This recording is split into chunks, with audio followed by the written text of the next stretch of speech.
As soon as Tyler Robinson found out about his punishment, he pleaded with the judge to be kind, claiming that he hadn't done anything alone. He asserted his readiness to reveal the identity of the order giver. But the whole courtroom went silent in shock when he said the name. Everyone is confused about what to believe now. The whole story is here. Tyler James Robinson, a 22-year-old wearing a green anti-suicide vest, sat immobile in the courtroom, fixed on the camera with an expression that onlookers said was frozen in time and chilling. On September 16, 2025, the public finally got a good look at the accused in one of the most stunning political assassinations in recent U.S. history at this virtual court hearing. There had never been anything like this before at Utah's 4th Judicial District Court in Provo. At exactly 3:00 p.m., Judge Tony Graff opened the case, setting the stage for what would turn out to be one of the most closely watched court procedures in recent history. Time difference with Mountain Standard. Streaming live coverage of the hearing gave millions of Americans a front-row seat as the wheels of justice started to spin. For weeks afterward, what they witnessed would trouble numerous viewers. This is due to the fact that the defendant shown absolutely no empathy whatsoever while the court heard the details of the heinous atrocities that were committed. The charges against Robinson were read aloud with a feeling of gravity that was starkly juxtaposed with his dispassionate, impassive, distant, and blank demeanor throughout the court, as described by many sources. Up until he heard the phrase, that is. Due to the virtual nature of the format, Robinson made his appearance against a stark white backdrop, with the camera tilted slightly upwards to show his upper body and face. He had short, disheveled hair and seemed unshaven. There were no obvious wounds or scars on his body. Throughout, he maintained a neutral, non-confrontational attitude with his shoulders back and hands hidden, perhaps folded on his lap away from the camera. His posture was erect, but somewhat slouched forward. It was as though Robinson had metamorphosed into a lifeless statue, fully visible but emotionally detached from the trials that would decide his fate. Your presence is appreciated, Mr. Robinson. This is Judge Graff. My name is Mr. Scoris. Your Honor, good afternoon. The rituals commenced with the same steady pace of centuries-old judicial process, as is customary in American courts. What was happening, though, was anything but ordinary. Since Robinson's annual income is less than $23,475, he is considered destitute and is eligible for a court-appointed public defender, according to Judge Graff, because paying for legal representation would prevent him from affording essential requirements. You are entitled to legal representation, Mr. Robinson. A court-appointed attorney can represent you in court if you are unable to do so financially. A Rule 8 competent counsel, a status that is particularly important in capital cases, was being provisionally appointed by the court. In cases where the death penalty is a possibility, these lawyers are required to submit affidavits to the court that detail their qualifications for appointment to the counsel. The judge emphasized the need of submitting these declarations prior to the next hearing on September 29th at 10 a.m. The entire courtroom was on the edge of its seats when Robinson was given the opportunity to identify himself. In response to Judge Graff's request that the defendant say his name for the record, Robinson leaned slightly nearer the microphone and said, "Tyler James Robinson." That was all he said throughout the entire hearing. His voice was flat and monotone, without an intonation or emphasis. The cold, digital corridor from the courtroom to his prison cell appeared to reverberate with 3 words. Unsettlingly, the contrast was so obvious. A young man's execution was looming on the horizon. Still, his expression was as emotionless as a drive-through coffee order. A blank mask-like appearance pervaded his expressionless visage, which was extremely unsettling to onlookers.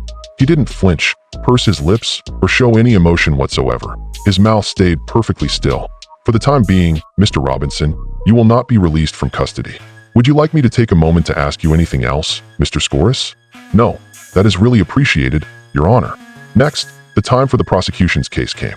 Chad Grainer, the prosecutor for Utah County, stood before the judge with a group of trial attorneys he praised as very experienced and knowledgeable, including Ryan McBride, Lauren Hunt, David Sturgill, and Chris Ballard. The law viewed this as being on par with bringing a cannon to a knife duel. Every possible measure was being taken by the authorities. An administrative issue, however, arose first, and it would turn out to be vital for the victim's family. After reviewing the prosecution's motion, Judge Graff approved the pretrial protective order that barred Robinson from having any contact with Erica Kirk, Charlie's widow. It was a modest act of mercy among the impending deluge of legal processes. Only so the court is aware, Utah County Attorney Jeff Gray filed a notice of intent to seek the death penalty only a few minutes ago. That ought to be part of the court's record. A death nail hung in the air from the words. Tyler James Robinson's execution was formally sought by the state of Utah. With the solemnity befitting a decision of this magnitude, Grunander made his declaration, detailing their readiness to gather any and all information pertaining to the case and promptly hand it over to the defense. Next, Judge Graff meticulously read the charges, which would chill everyone present with their depiction of premeditated murder, cover-up, and witness intimidation. The initial assault was as sudden as a lightning bolt. The first count is aggravated murder, a capital offense for willfully or negligently causing Charlie Kirk's death in a situation where the defendant knew there was a substantial risk of death to someone other than Charlie Kirk and themselves. As he laid out the possible outcomes, the judge's voice carried the weight of the law. An offender found guilty of this crime faces the death penalty or, according to Utah law, a mandatory life sentence without the possibility of release or an indeterminate sentence of at least 25 years that might be for life. This wasn't a mere collection of words. In stark legalese, they were Robinson's possible future. However, that was not the end of the charges. Second count, first-degree felony, unlawful discharge of a firearm resulting in great bodily harm. The state contended that Robinson shot Charlie Kirk to death after knowing or having reason to suspect that Kirk might be in danger. The shooting caused serious injuries. The more allegations that were brought against Robinson, the more obvious it appeared that his alleged offenses were systematic. The subject of obstructing justice was addressed in both counts 3 and 4. Kirk was charged with 2 second-degree felonies, one for destroying, hiding, or removing the clothing he was wearing when shot, and another for concealing or removing the pistol in question. No one acting in a fit of rage would have done these things. A calculated attempt to dodge punishment was hinted at, along with strategy and calculating. The accusations of witness tampering were, perhaps, the most disturbing. Both counts were third-degree crimes, and they claimed that Robinson tried to get his roommate to keep quiet and not testify by telling her to erase texts that could implicate him and to not answer any questions the police asked. The picture that was gradually taking shape was of a murderer who attempted to influence others into covering up his crime. Sentencing judges and boards of pardons and parole must take into account the fact that a defendant committed a violent crime while a kid was present as an aggravating element when deciding on a sentence. Among the charges, the last one had the most weight from a moral standpoint. The 7th count is a violent crime that was committed when a kid was present. Robinson was charged with a Class A misdemeanor for allegedly committing criminal homicide when a minor under the age of 14 was present, knowing that the minor might have witnessed or heard the murder taking place. An already horrible act was made much worse by the possibility that youngsters had seen Charlie Kirk's murder. Robinson was as still as a marble statue during the whole recitation, which lasted more than 10 minutes and included thorough legal explanation. Scott Rouse, a specialist in body language who examined the film frame by frame, concluded that Robinson appeared to have emotionally resigned himself or given up. Rouse observed that the defendant did not exhibit any aggressive body language, such as clenched fists or crossed arms, and no nervous habits, such as tapping one's foot or chewing one's nails, which are common among individuals facing significant accusations. At the end of the session, Judge Graff announced that the next court date would be September 29th at 10 a.m., and that it would be a WebEx waiver hearing. The judge made it plain that Robinson would remain in jail without bail and that this was only the first step in a lengthy judicial procedure that might last for at least a year. About 12 minutes passed throughout the hearing. 12 minutes that gave Americans their first lengthy glimpse at the man charged with killing a prominent conservative. The sight was quite disturbing. Not a crazed fanatic or a mentally ill person, but someone who seemed emotionally detached from the truth of his predicament. People were quick to comment on Robinson's demeanor online, labeling him as emotionless and wondering if his expressionless stare betrayed his inner turmoil or something more sinister. One of the iconic images of political violence in the United States in 2025 will be of Robinson, clad in a green suicide prevention vest, staring into the camera in silence as the possibility of his execution was broached. A story that had enthralled and horrified the country began with Robinson's spine-tingling courtroom appearance. Looking back to September 10th, 2025, we can trace the events leading up to one of the most shocking political murders in recent American history, and we can make sense of how a seemingly ordinary 22-year-old from Utah allegedly became a cold-blooded killer. The day that altered the course of events. Just 6 days prior to Tyler Robinson's impassive, expressionless stare into the camera during his possible execution, Charlie Kirk was fully functional and engaging conservative audiences with his fervent defense of American principles. For the 31-year-old conservative icon who founded Turning Point USA, and was arguably the most consequential figure of his generation, September 10, 2025, began as any other ordinary day. Anyone familiar with Charlie Kirk could see the irony.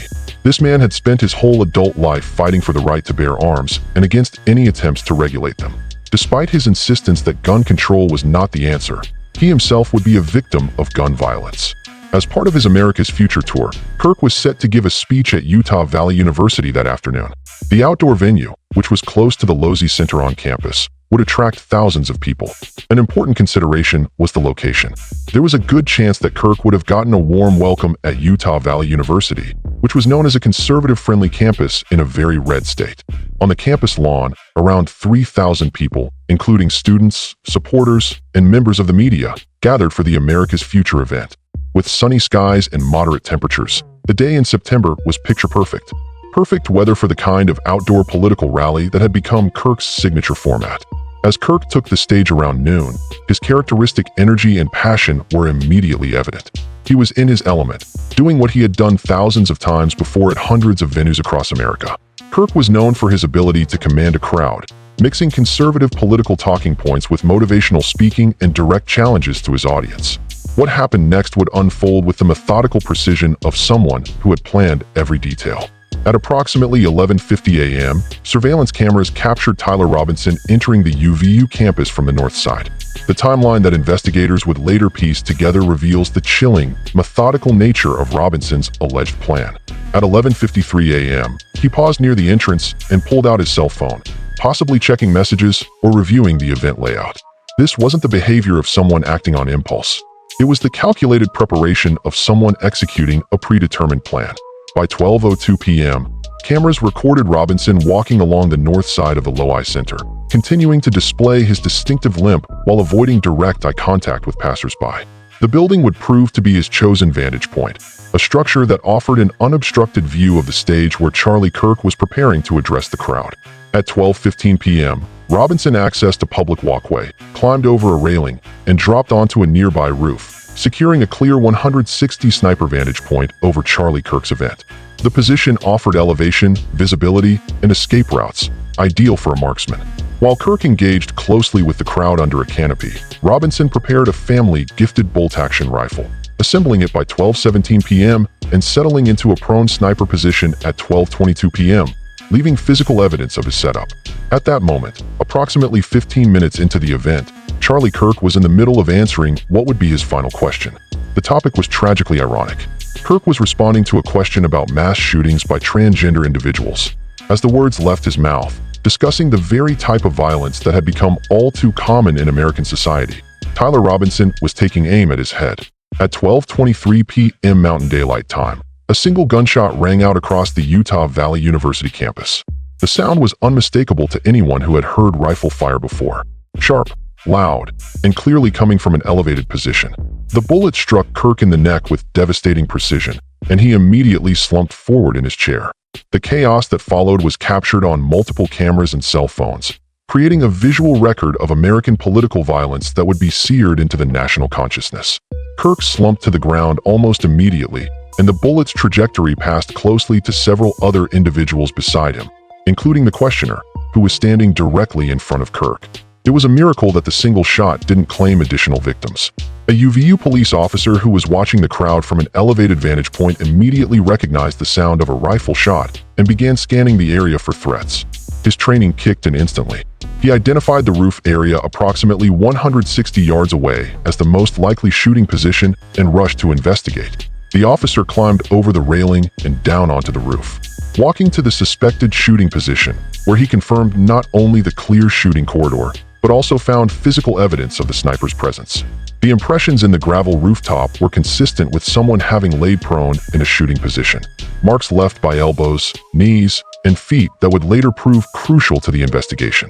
But by then, Tyler Robinson was already executing his escape plan with the same methodical precision he had used to plan the attack. Immediately after firing the shot, surveillance cameras captured Robinson running across the roof, carrying an item whose shape was consistent with a rifle. He had moved from prone shooting position to full sprint in a matter of seconds. The physical evidence was overwhelming, but it was the digital evidence that would ultimately seal Robinson's fate.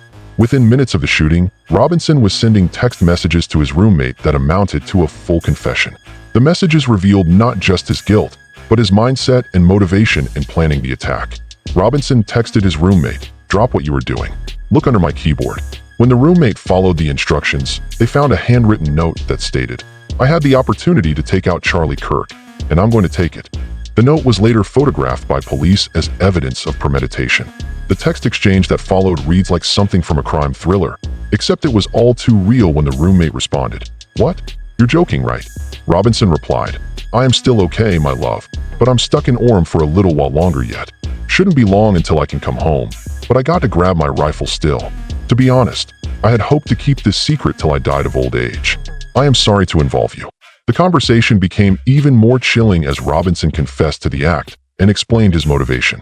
When his roommate asked, "You weren't the one who did it, right?" Robinson replied simply, "I am. I'm sorry." When pressed for his reasoning, Robinson's response revealed the ideological motivation behind his alleged crime. "I had enough of his hatred. Some hate can't be negotiated out."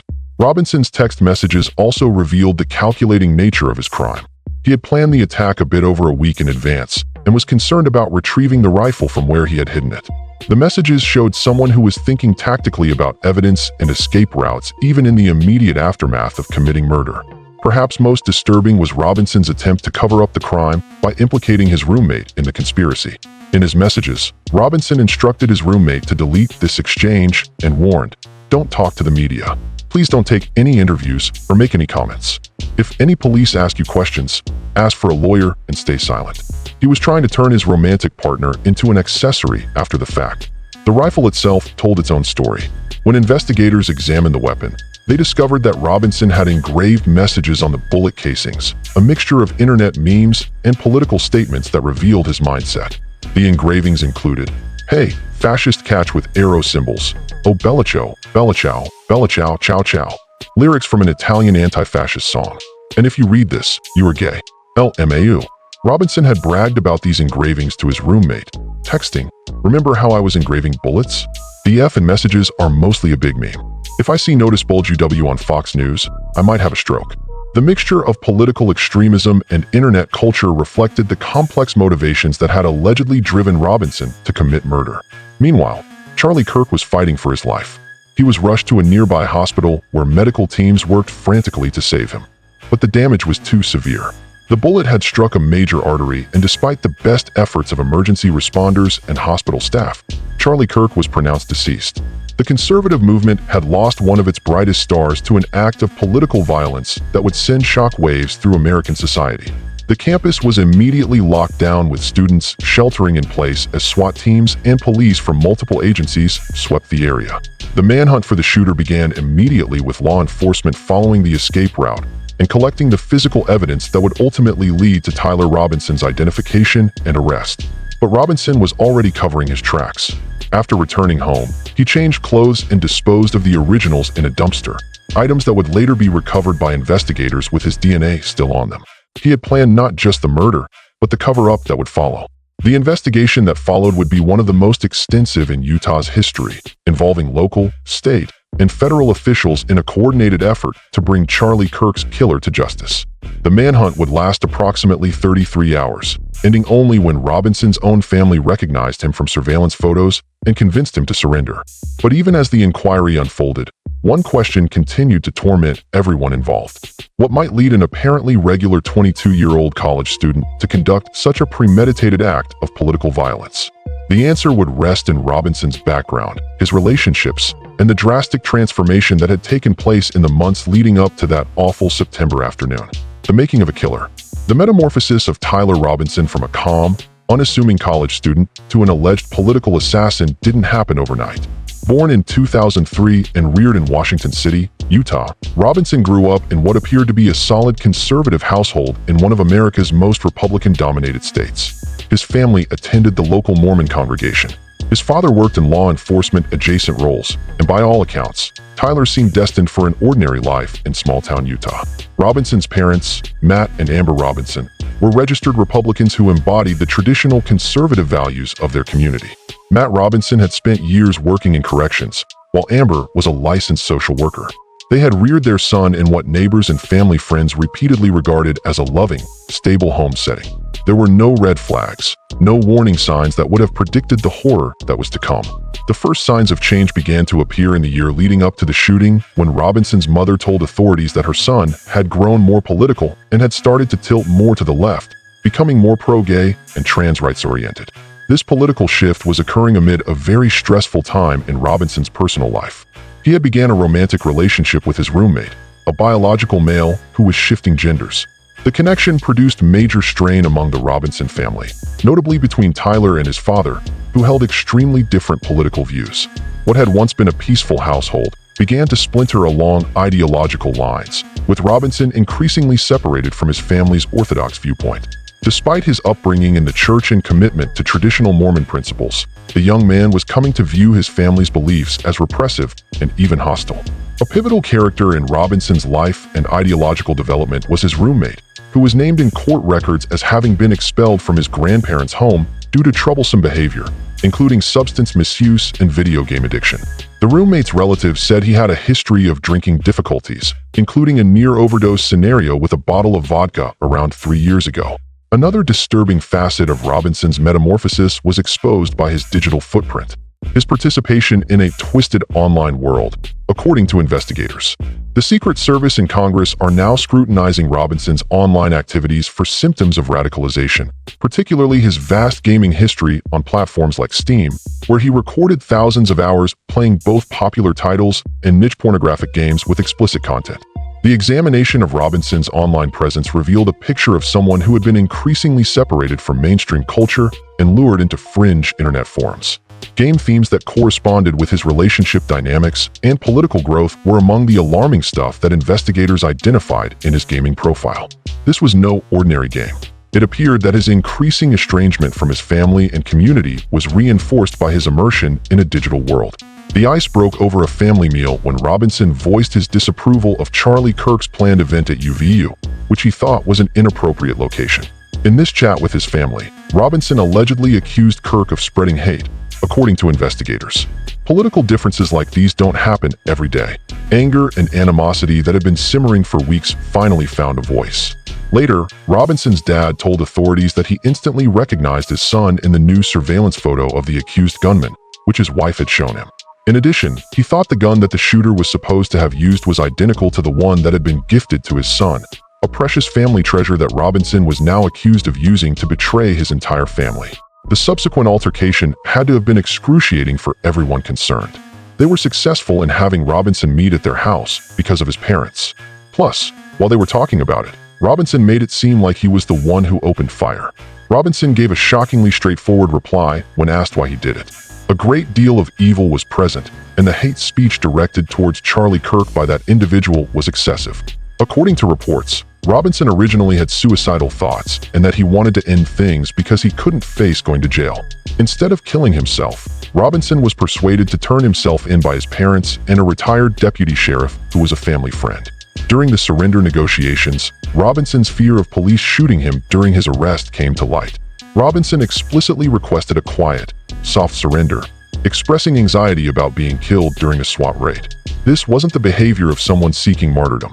It was someone who wanted to survive to face the repercussions of his conduct. The evidence against Robinson continued to accumulate as investigators investigated the crime scene and reviewed the digital data.